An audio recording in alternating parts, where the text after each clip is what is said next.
Well, first of all, I want to say that it's a big honor for me to be here and to show you the work we are doing in Portugal. I'm really nervous because I'm not used to speaking English, neither to chefs, whom I consider to be a demanding audience regarding food. So, if I start saying mad things, please give me a sign. As René said, my name is Isabel Soares and I come from Portugal to introduce Fruta Feia, that means ugly fruit to you. As you surely know, about half the food produced in the world is wasted every year. According to FAO, the current waste in developed countries, which amounts to 1.3 billion tons, would be enough to feed all the people starving in the world. This waste has not just ethical, but also environmental consequences, since it involves the necessary waste of the resources used in their production such as soil, energy, and water. In addition to these environmental impacts is also the contribution to climate change, since the composition of the food that is not consumed results in the emission of carbon dioxide and methane to the atmosphere. The reasons to this waste are numerous and occur along all the links of the food supply chain. Intensive production models, inadequate storage and transportation, expiration dates that are too high, and sales and discounts that encourage people to buy unreasonably are some of the causes to the current food wastage. Another problem is that the major distributors have a preference for fruit and vegetables that are perfect in terms of shape, color, and size, which ultimately restrict the consumption to food that meet certain aesthetic standards. In Europe, this demand results in a waste of about 30% of what is produced by our farmers. I became aware of this problem by the end of 2012 while watching documentaries and reading articles about this subject. Meanwhile, during Christmas time, I met with an uncle of mine who is farmer, and I asked him about this and if in fact there was a problem with wasting food. To which he replied me that during that year he had thrown away 40% of his super tasty pears just simply by not having the caliber desired by the big distributors. The same way it would happen to me, being so short, if I were fruit, I wouldn't fit for the market.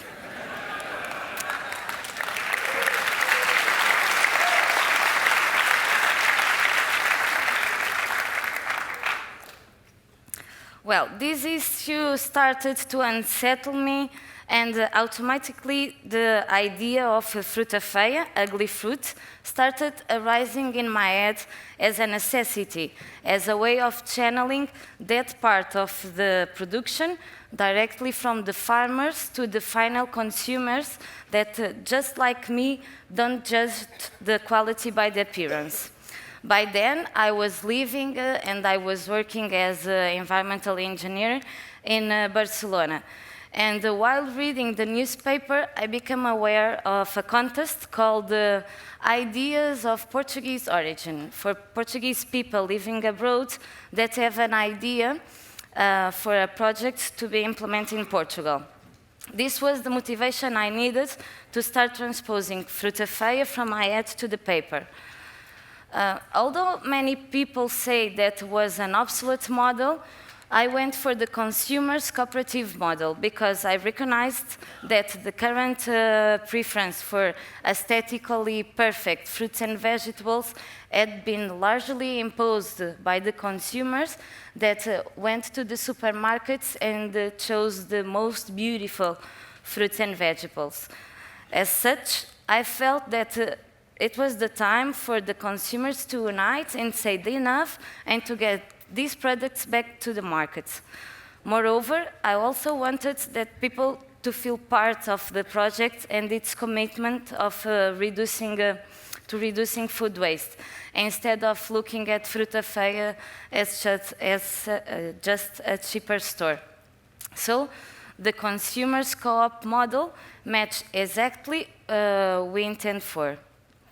In June of 2013, Fruta Feia won the second award of this contest, which materialized in a 15,000 euros prize.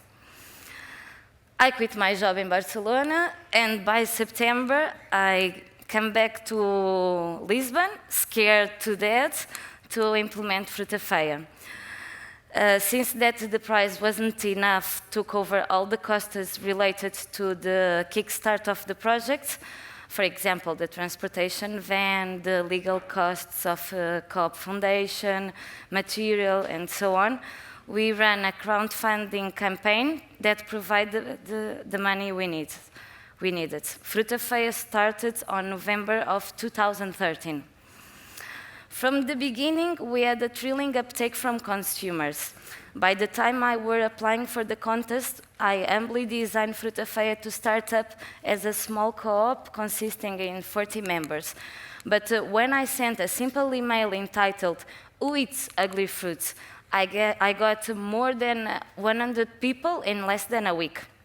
On the other hand, and unlike my expectations, the farmers were pretty suspicious about the veracity of our project. I think that they thought I was a food safety inspector or simply insane, I don't know. One of them even yelled at me, "So I've been told for 40 years that my turnip greens have to be perfect, and now you come here telling me that you want to buy the ones that are naked?" And I shrank and I said, "Yes." So the co-op started with 100 associate consumers and another 100 in the waiting list, 10 farmers, and 1 delivering point in Lisbon. When we were behind the screen, getting the registrations from our associates, we were deeply curious about who was on the other side. What kind of profile would the ugly fruit consumer have? Nowadays, we can say that there isn't one. Fruta Feia is such a logical idea that it captivates people from 18 to 80 years old, reaching both low and high social classes. And now that it's working, it's much easier to find farmers, as it is them who come looking for us and not the other way around. Because to them, Fruta Feia represents an extra rent check because we start buying for a fair price and on spot what was previously considered as waste. Fruta Feia has now 420 associate consumers and more than 2,000 in the waiting list, 32 farmers, 2 delivering points in Lisbon, and it avoids 2 tons of fruits and vegetables per week. Until to this date,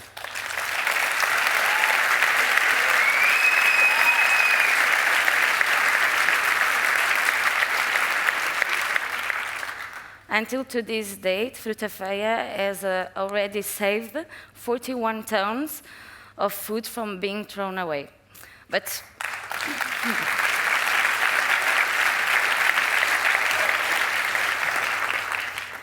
how does our co-op actually work? I prepare a video, a little bit of fado.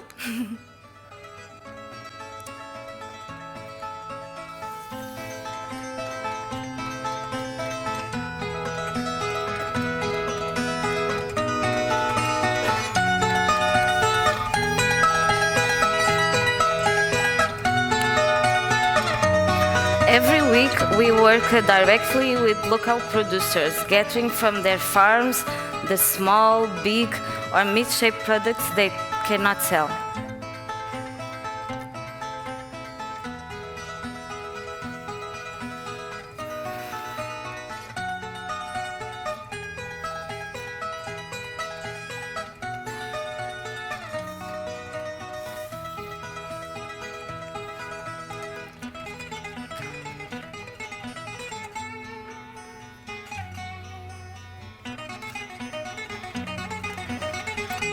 With these products that are always local and from the season, we set 2 types of boxes. The small box, which contains 3 to 4 kilos, 7 varieties, and costs 3.5 euros. And the big box, which contains 6 to 8 kilos, 8 varieties, and costs 7 euros. Our consumers pay an annual fee worth 5 euros, and every week they pick up their box on a chosen day and fixed delivery point. Delivery points are always slots granted to us by existing associations once a week, so as to annihilate any renting cost.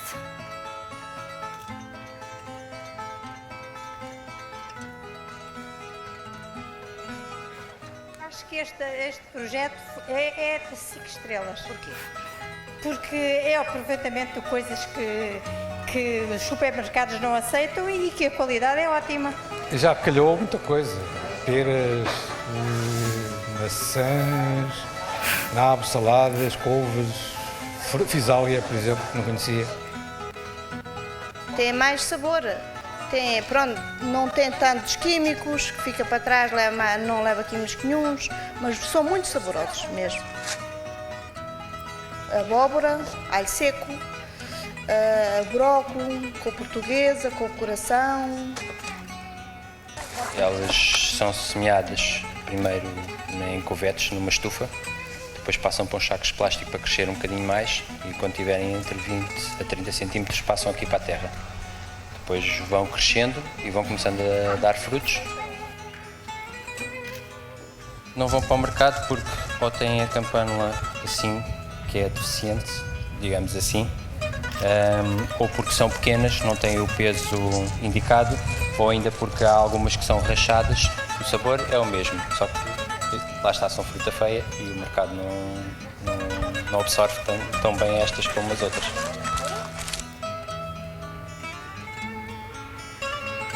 Antes de participar neste projeto, o que é que fazia com estas fisalas?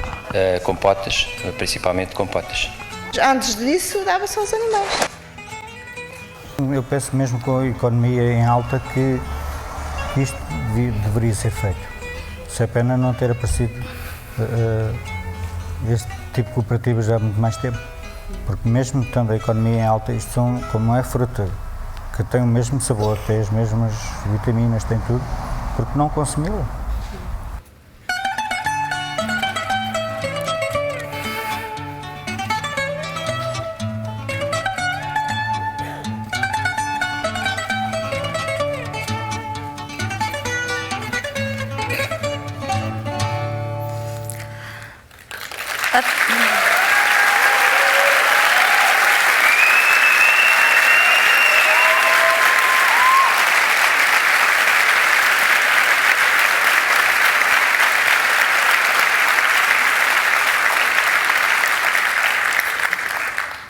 Up until the starting date of this co-op, there were several other honorable initiatives to fight food waste, like, for example, the donation of surplus from restaurants and supermarkets to charity institutions. However, there weren't any initiatives that aimed at reducing food waste due to aesthetic reasons upstream the food chain. This meaning fighting food waste directly with the farmers. Given its innovation, Fruta Feia has been drawing a lot of attention of the media, both national and international, and currently has more than 100 published articles about it and more than 26,000 followers on Facebook. However, neither our financial nor our human capital, which amounts to one person and a half, one intern and a family of volunteers, do justice to our media coverage. So, for example, at the same time we are being published on the New York Times as the challengers of the European rule and standards and as the leaders of the fight against food waste due to appearance, our only van burns down to ashes on its way to the countryside. It wasn't an accident nor a breakdown. It actually caught fire. At that moment, we doubted the co-op was going to go on, since our van was our indispensable work tool that brought the ugly fruits from the countryside to the city every week. And that, at the same time, had been our biggest investment up to the start of the project.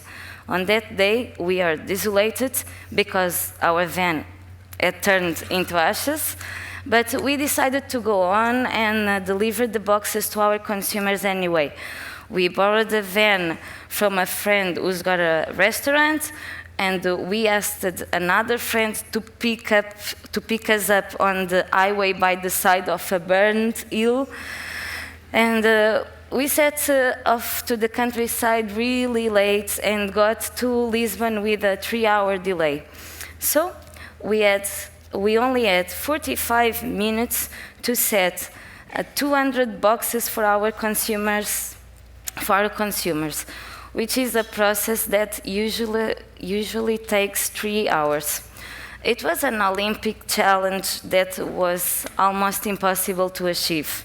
However, when we arrived to our delivery point in Lisbon, the news had spread, and we had 15 people waiting for us to help unload the van and set the 200 boxes. In that moment, I realized Fruta Feia is not going to end, because there was a big collective force sustaining it. When our consumers arrive at 5 p.m. and we start telling them what had happened, one of them promptly grabbed the decoration jar and said, this is not going to end. We are all going to help. With the help of our consumers, we raised 1/3 of the money we needed. The co-op invested the rest, and we bought a bigger and newer van. It was exciting to see that just like we had idealized the consumer co-op model, in which every member is a part of it, showed its collective force by coming up with a collective solution to a problem that seemed dooming. Fruta Feia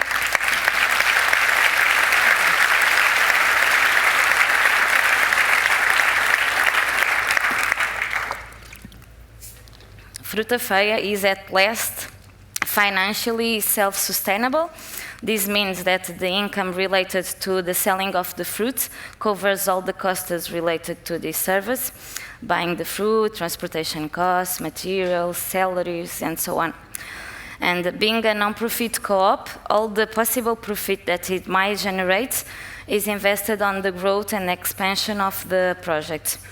Everywhere throughout the country, there is waste due to appearance.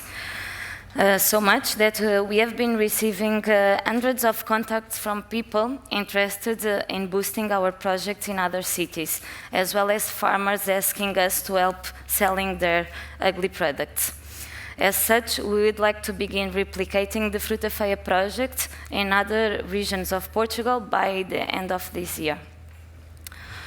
Well, most of you are chefs or are about to become chefs, and I imagine that you are thinking, why should I care about Fruta Feia's story? Or what role can chefs play in reversing food waste due to appearance?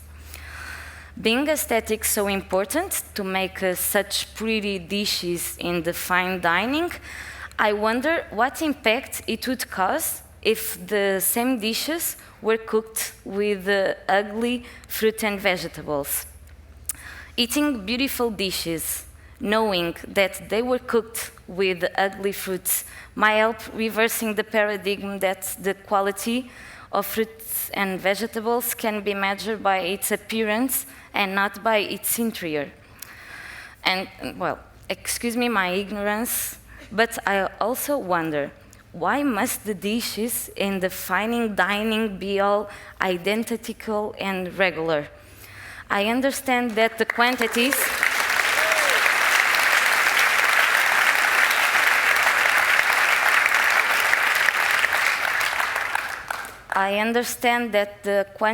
of each ingredient must be the same to ensure that it tastes identically.